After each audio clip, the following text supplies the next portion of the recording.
네, 반도체 대형주에 대해서 며칠 전에 다루기는 했습니다만 최근에 주가 하락폭이 조금 더 크게 나타났기 때문에 현 시점에서는 한 번 더 체크를 해보실 필요는 있을 것 같아요. 그래서 반도체주 저가 매수에 대한 확신을 가지다가도 지수가 떨어지면서 이제 주가 하락이 있게 되면 불안감이 있죠. 그래서 그런 불안감들을 조금 잠재울 수 있는 팩트 중심의 말씀을 한번 드리도록 하겠습니다.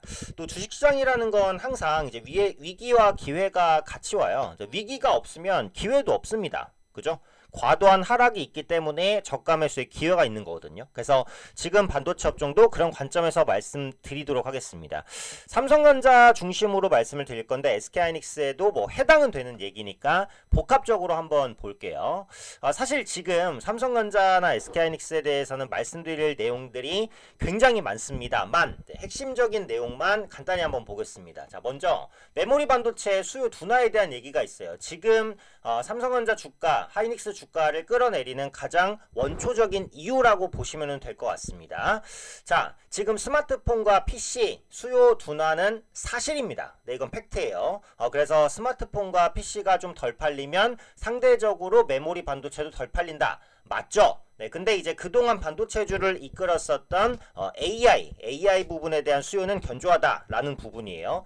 근데 이런 생각을 하실 수가 있어요. 어쨌든 삼성전자나 SK하이닉스는 메모리 반도체 중심이고 뭐 엔비디아 같은 업체는 이제 비메모리 중심이니까 AI 반도체는 비메모리가 성장하지 메모리가 성장하는 건 아니다. 이렇게 생각하실 수도 있는데 이것은 완전히 오해입니다. AI 반도체는 GPU를 비롯한 AI, 비메모리 반도체, 시스템 반도체의 성장 중심으로 형성되고 있는 건 맞아요. 근데 이 인공지능이라는 건 기본적으로 뭐를 기반으로 하냐? 학습이라는 걸 기반으로 합니다. 학습. 근데 우리 학습할 때 어때요? 사람이 학습할 때 생각해 볼게요. 뭐 공부를 한다, 책을 본다, 글자를 보시면 그 글자를 일단 읽죠. 그리고 머리로 판단할 겁니다. 그 다음에 뭘 하나? 저장을 합니다. 저장. AI는 끊임없는 저장의 반복이에요. 더 쉽게 말하면 GPU로 학습하고 D램에 낸드에 저장합니다. 그리고 저장한 걸 다시 꺼내서 GPU에서 학습하고 D램이나 낸드로 다시 저장시켜요. HBM이 GPU랑 밀접하게 붙어서 설계가 된다고 그랬어요. AI 반도체가. 왜? 시스템 반도체와 비메모리를 붙여서 해야 되냐? 저장하고 꺼내고 저장하고 꺼내고를 반복해야 되기 때문입니다. 한마디로 AI 반도체의 성장은 메모리 반도체의 성장과 함께 할 수밖에 없어요. 비메모리 시장이 커진다는 건 메모리 시장이 커진다는 걸 의미합니다. 반드시 두 개는 같이 가요. 네, 그렇기 때문에 비메모리 반도체만 성장하니까 뭐 엔비디아만 가고 삼성전자 하이닉스는 못 간다. 실적적으로 그건 말이 안 됩니다. 코리아 디스카운트라든지 금투세 때문에 못 간다. 그건 그럴 수 있어요. 네, 하지만 AI 시장은 비메모리만 성장하지 메모리는 성장한 게 아니다라는 것은 완전히 잘못된 말이라는 거죠. AI 시장이 커지면 메모리 반도체도 성장합니다. AI 반도체는 연산만 하는 게 아니라 기억을 해야 돼요. 기억을 한 다음에 그 기억에서 꺼내와서 연산해서 다시 기억을 시키는 거예요. 네, 그렇기 때문에 D램과 낸드의 수요는 당연히 AI 반도체 성장과 같이 갑니다. 그리고 여기서 추가적으로 중국이 반도체 굴기 때문에 AI 투자를 하면 삼성전자나 하이닉스가 뭐 따라잡히지 않겠냐? 그것도 지금은 말도 안 되는 소리입니다. 이 반도체라는 게 굉장히 세분화가 돼 있어요. 그러니까 메모리 반도체, 비메모리 반도체 이렇게 나눠져 있는 게 아니라 노광 장비, 장비, 부품, 재료, 소재 엄청나게 세분화가 되어 있는데 그 세분화된 기업 하나하나마다 경쟁력을 가지고 있는 업체들이 굉장히 많습니다. 뭐 국내에서는 한미반도체가 대표적이잖아요. 해외로 보면 뭐 ASML이나 이런 그 반도체 업체가 대표적이고, 그러면 엔비디아나 AMD, 하이닉스나 삼성전자 같은 업체가 그런 업체들을 싸그리 누르고 반도체 정점에 설 수 있냐? 그렇지 않아요. 왜?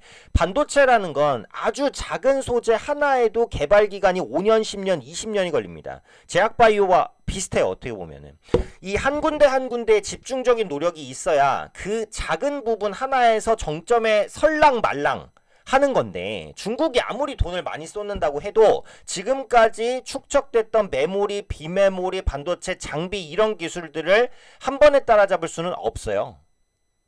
불가능합니다. 이 반도체라는 것은 세부적으로 어떻게 보면 약간 전문화가 된 그런 기업들이 몇백 개 이상이에요. 예를 들어서 삼성전자가 돈을 아무리 많이 쏟는다고 해도 ASML의 기술을 가질 수는 없습니다. 현재로는. 왜? 그 부분에 대한 연구와 노력과 비용과 인력과 이런 부분들을 한 번에 따라잡을 수 없기 때문이에요. 반도체라는 건 엄청나게 광범위한 분야입니다.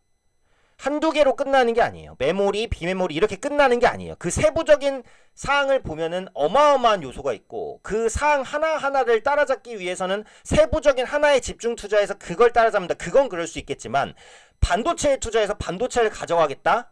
말도 안 되는 소리입니다. 몇천 조를 쏟아부어도 안 돼요. 몇천 조를 쏟아붓고 한 30년 정도 지나면 모르겠지만 그래서 그 부분도 너무 크게 걱정할 필요는 없다는 거고 이번에 삼성전자가 밝힌 부분 중에 하나가 메모리를 살려야 된다라는 부분이 나왔어요. 삼성전자가 이제 뭐 반도체 연구소 박사급 연구원 사업부 전진 배치라든지 파운드리 설비 가동 중단 그리고 메모리에 집중한다 이런 얘기가 나왔는데 이것은 굉장히 현명한 겁니다. 삼성전자는 메모리에 특화되어 있기 때문에 메모리를 더 발전시켜서 HBM이라든지 D램이라든지 낸드라든지 이런 부분의 미세화를 추구하는 게 지금으로서 훨씬 나아요. 파운드리라든지 비메모리 투자보다 메모리에 집중하는 게 나아요. 내가 잘하는 걸 더 잘하는 게 낫다라고 봐요. 근데 삼성전자는 그런 모습들을 현재 보여주고 있어요. 그래서 이런 부분들이 조금 더 프리미엄을 줄 수 있는 부분이라는 거고 SK하이닉스도 마찬가지긴 합니다. 메모리 부분에만 집중하는 게 결국은 기업의 경쟁력을 키울 수 있는 방법이에요. 삼성전자나 SK하이닉스가 그동안 잘해왔던 메모리에만 집중 투자하잖아요. 아무도 못 따라옵니다. 중국도 당연히 못 따라오고요. 뭐 인텔 이런 데도 절대 못 따라와요. 마이크론도 마찬가지예요. 잘하는 분야에 집중하는 게 좋습니다.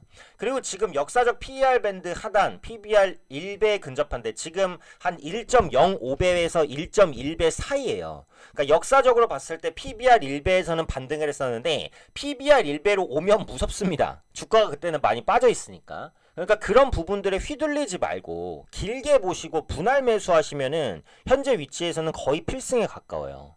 그래서 물리신 분들 무조건 홀딩하세요. 지금 매도하면 절대로 후회합니다. 특히 삼성전자는 더 많이 빠졌기 때문에 더 그래요. 그래서 저는 하이닉스보단 삼성전자에 좀 더 우위를 두기는 해요. 그러니까 반도체만 보면 하이닉스인데 주가를 같이 봐야 되니까. 삼성전자가 훨씬 더 가파르게 빠졌고 PBR 하반에 대한 신뢰성도 삼성전자가 더 높기는 합니다. 그래서 지금은 삼성전자가 어쨌든 가격적으로는 더 싸다라고 보고 이게 이제 또 핵심이죠. 3분기 잠정실적 발표 얼마 안 남았습니다. 자, 일각에서는 삼성전자가 3분기 잠정실적을 좋게 발표하면 반등할 것이다 이러는데 저는 생각이 달라요.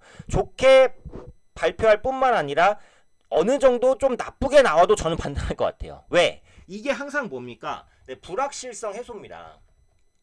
시장은 불확실성이라는 걸 가장 싫어해요. 그죠?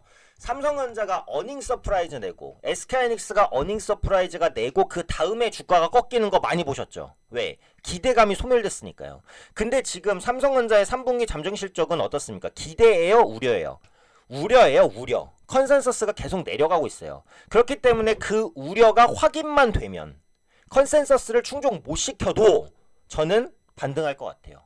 완전 쇼크가 나면요. 그때는 일단 하루 이틀은 밀릴 수 있겠죠. 하지만 그 이후에 반등이라고 봅니다.